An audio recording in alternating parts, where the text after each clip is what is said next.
안녕하세요, 트리블티브. 오늘은 미국에서 1조 선입금 받은 한국 회사의 기술을 훔친 중국 근황이라는 주제로 얘기해보겠습니다. 미국에서 공장도 없는 한국 회사를 제품이 우수하다며 무조건 거금을 송금해버린 역대급 사건이 있습니다. 미국의 전력 회사인 넥스테라는 2015년 태양광 업계에서는 두고두고 회자될 초대형 계약을 한국과 진행했습니다. 당시 계약 규모는 대전 규모의 도시에 1년간 전력을 공급할 수 있는 1.5기가와트로 약 1조 원에 달하는 초대형 계약인데, 이런 계약을 따낼 수 있었던 비결은 단 하나로 경쟁사보다 품질이 훨씬 뛰어났다는 것입니다.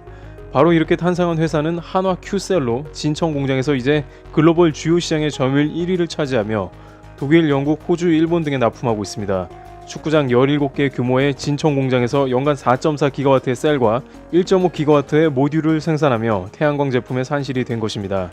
물론 이렇게 되기까지 순탄하지만은 않았는데요. 2011년 판가가 급락하며 태양광 시장에 암흑기를 맞았던 것이죠.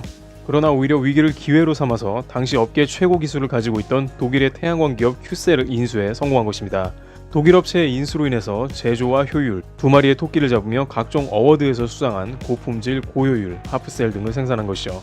그러나 역시 독자적인 기술을 가진 한화에 중국 업체가 기술을 도용했다는 의혹이 제기되었습니다. 업계에서는 중국이 거의 도용한 게 확실하다는 분위기인데, 발전 효율을 높이는 퀀텀 기술 특허를 중국에서 똑같이 차용했다는 지적입니다.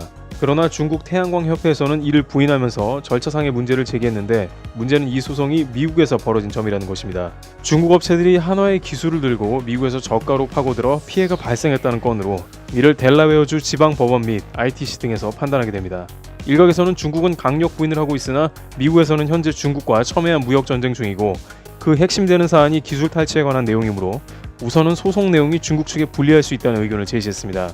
LG의 경우에도 배터리 기술을 중국 업체가 도용했다가 결국 매년 수천억 원의 로열티를 물어주게 된 것도 LG가 확실하게 기술 도용을 증명한 데다가 이러한 중국의 지재권 침해가 만연한 분위기도 중국에 썩 좋지 않을 것이라는 것입니다.